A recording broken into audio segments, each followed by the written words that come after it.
Would you like to tell them what that is? Yeah, I have to. I will leave the club at the end of the season. How big a hole is he going to leave at Anfield? Oh, massive. Absolutely huge. I will miss him a lot. So Jurgen have been a real part important in my life. Bring me another level as a manager. I think we respect each other incredibly. Devastated. I thought it was a joke when I was first told. I did, I couldn't believe it. I was just stunned for the next hour. Certainly a surprise, and I can't believe it, same as you guys can't believe it. But yeah, I truly just don't know what to make of this at the minute, other than to feel sad and to feel nervous, of course, and to feel a little bit frightened, because uncertainty is fear. So I can imagine the devastation, and people say, well, that's a big word, but it's devastating. It's devastating news. Are you seriously suggesting that Klopp is a better manager than Guardiola? And for me, the brand of football that he plays, he is. And if he was managing Manchester City with the resources that he would have had at Manchester City, I think he would have done everything that Guardiola's done. Built quite a dynasty there, hasn't he, with all the players that came in. He's one of the great communicators, Jim. Without doubt, the way that he communicates. And I think he's being honest and true to his personality. He seems a very honest manager, and I try and picture myself if I was a player. Back in the day, I think I'd like to play for this guy. I think that's the way I look at it. I think he's a world-class manager. He deserves a break, because I think managing a big club is obviously very draining. I wish it was my wife leaving me, not Jurgen. The spirit, everything has been unbelievable for 7 or 8 years. And I remember for the early years when you saw it grow and you thought, oh no, here we go, this is proper this. And he's created that there. How the hell in the world do you even begin to think about replacing him?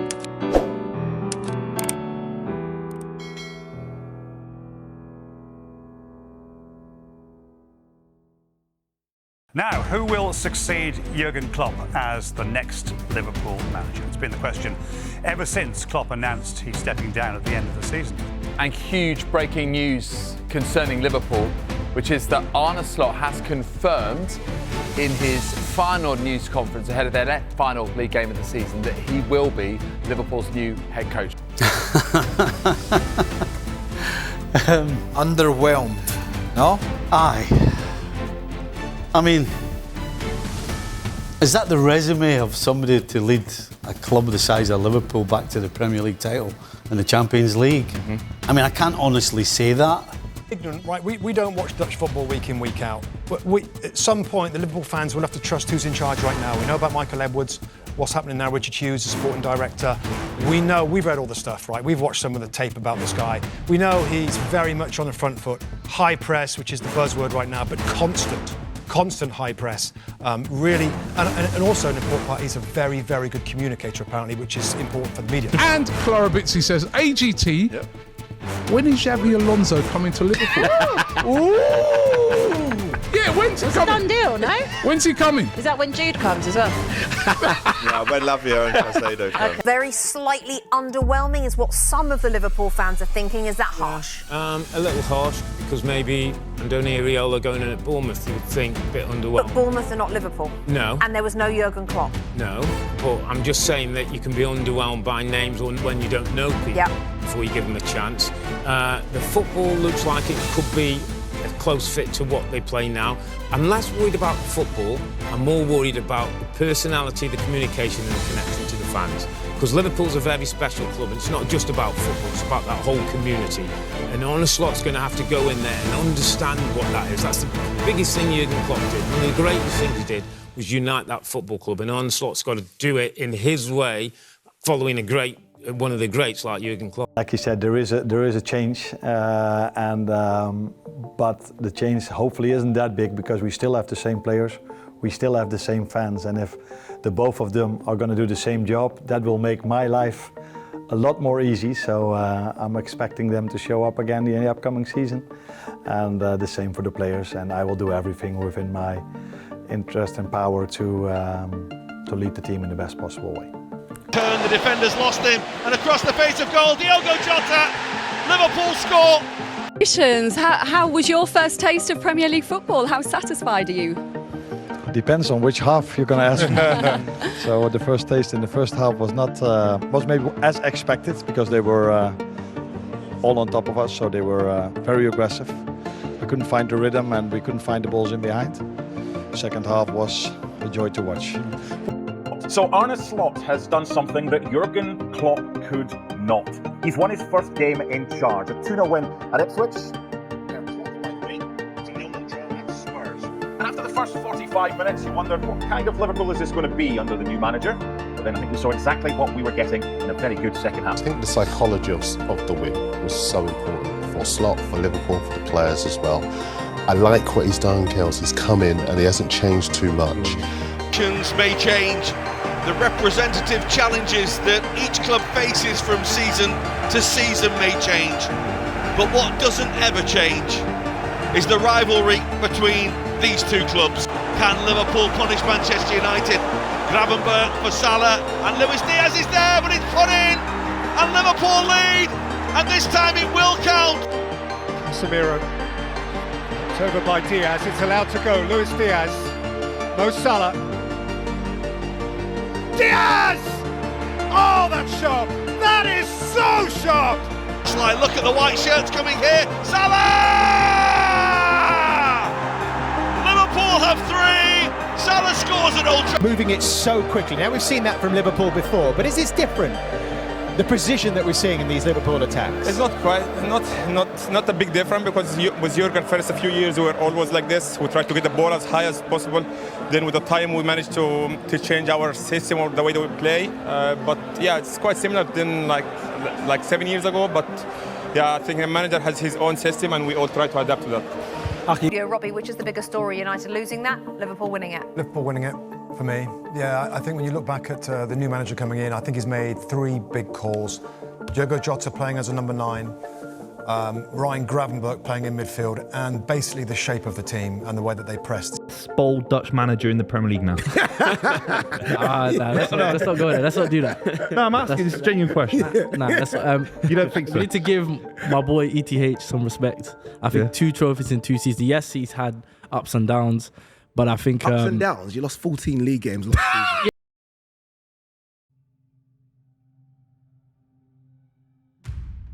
About your future, what's the latest you can tell us on that?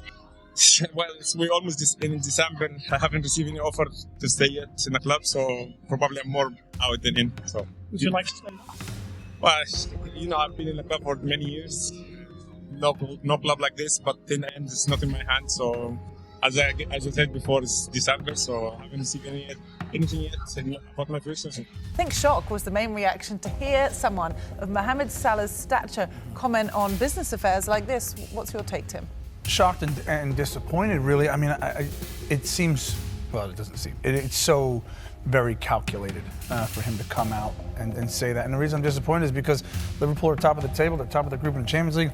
He just scored a brace and everything's perfect. Everything's perfect for this season. And this could derail things. I hope it doesn't for Liverpool's sake, but like... Mo Salah deserves to get another 2 years and big money. Regardless. Yes, the consistency, the last 8 years he's shown, non-stop levels, the bars being raised every year. His fitness, his application, his desire, his consistency, his decisiveness, his effectiveness, his efficiency. You said, again, in your first answer, this is my last season at the club.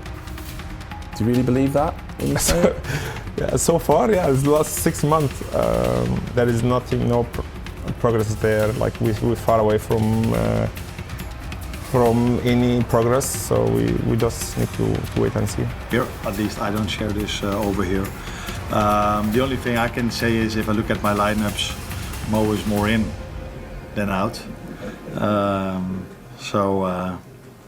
That quote I can give you. Alexander-Arnold has agreed a move to Real Madrid and will leave Liverpool at the end of the season. My advice to Trent Alexander and his team would be get that agreement done and then come out and be honest with Liverpool fans because they'll respect you and love you more when you leave. If Trent just came out and went, listen man, I love this club, this is my club, I'm a Scouser, I've done it all, I've lived the dream, but there's another dream out there for me and I want to go and test myself somewhere else.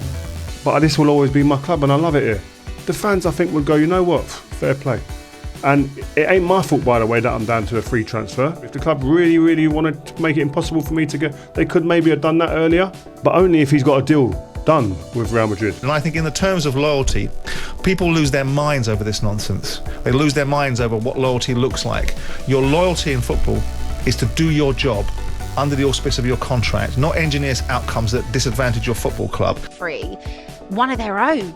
Yes, but look, just because you were born in Liverpool doesn't mean you have to die in Liverpool. Like, if you relate this to real life, if your son, daughter said, I want to move country, experience something different, you're not gonna say no. Do you know what I mean? You might be annoyed that they're leaving the city or leaving the home, but you've got to let them go out there and explore the world. Trent's accomplished everything he needs to accomplish at Liverpool. I don't blame him not getting a fee for himself on him. Simple. Trent Alexander-Arnold is a traitor. Trent Alexander-Arnold has done a Judas Iscariot move to Liverpool Football Club, the club that he claims to adore. This is non-negotiable. Trent Alexander-Arnold has absolutely turned his back on Liverpool Football Club, and Liverpool Football Club fans are correct to have the hump with him. They are correct to hold him to a higher regard because he is a Scouser. They are correct to now smear his name because he has totally and utterly done the dirty on them.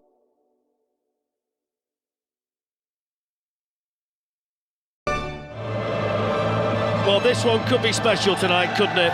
It's got everything, really, including two teams with genuine hopes of winning the Champions League this season. And tonight they meet for the first time in 6.5 years with a place in the quarter-finals, the eventual reward. And Nunez goes on, and here comes the support. Elliott's first touch, scores! Oh, brilliant from Liverpool! I can't believe what I've just seen. I can't. I mean, PSG were absolutely outstanding. Brilliant. Battered Liverpool. This Liverpool team seem to me that they're a team that don't have to be at their best to win games, though. That's the thing, and that's scary for other teams. They don't have to be at their best. They find a way. They're resilient. They roll their sleeves up. They don't mind using a bit of luck, and they find someone like Becker on a day where, you know, who's going to be a hero? No one's mentioning him before the game, and all of a sudden he steps up and becomes that absolute hero in this team. But you've got to find different ways to win football games. You can't always be Mo Salah.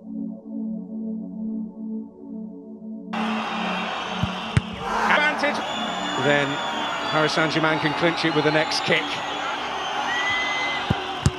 And Donnarumma denies him.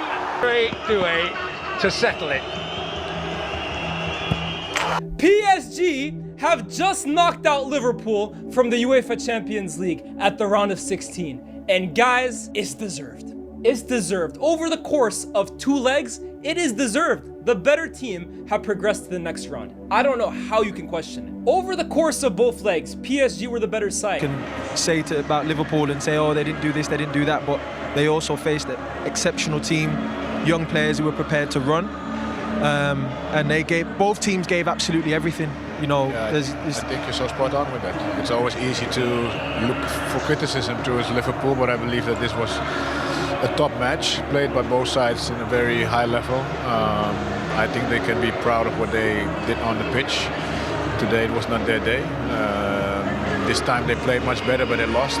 They played much worse than they won last week, so that's part of the game. But I think sometimes you really have to give credit to what we said, this young PSG that came here and performed the way they performed. So hats off for that. You've all been in penalty shootouts. It's a very cruel way to end a great sporting occasion, isn't it? Whether it's the final of a major tournament, whether it's a match like this to go through to a quarter-final, and people will remember those penalties that were saved. Yeah, it's great, obviously, when you win, but when you lose in a penalty shootout, it hurts. And, you know, as Cladden said, both teams give everything. It was a classy game, and it's cruel when you lose on penalties, but, you know, it's part of the game. PSG, I think, over the 2 legs were probably the better team. Over the 2 legs, so probably deserve to go through. Iconic stadium for English people, but also for Dutch people. So it's a great occasion to be in, and especially after losing against Paris Saint-Germain. We are really looking forward to playing this final now against, again, a very good and well-managed team by Eddie Howe with Newcastle. I think we will have our plan. We always do have a plan against different opponents. Executing that to the best of our ability will be the key. And it's always about the team. I don't think that the morale will be good if they lose this cup final. But from Liverpool fans' perspective, which is what's the most important, if they said to me that they had to pick one, it would be the Premier League title. For the first time since forever, in glorious black and white, the winners are Newcastle United. Yes, I'm disappointed, of course I am, but as I said earlier on, if there was anybody you're going to lose to, it'd be Newcastle, a club who've got huge passionate supporters, gone so long without a trophy, but also for Eddie Howe, I think he's the real deal.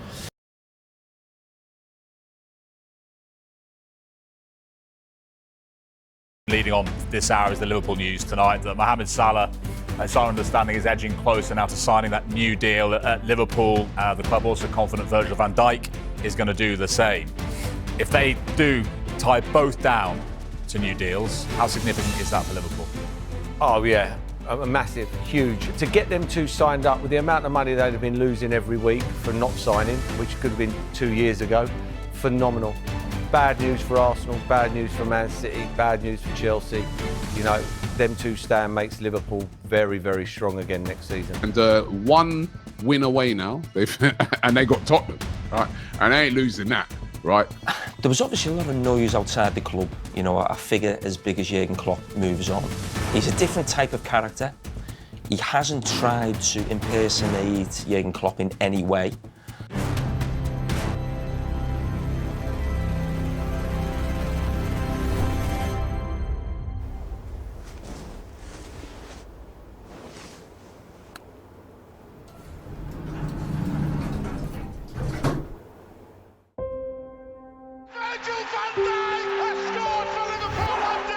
I'm really blessed, privileged to play for Liverpool FC. Anfield is home. This is the place to be for me, for my family. I love the city, I love the club, I love the fans, I love my teammates, I love everything that embodies Liverpool. Improve, obviously great news for Liverpool with the players staying on, the big players, big boost for everybody, but he'll certainly be looking at recruiting in the summer where they can get stronger.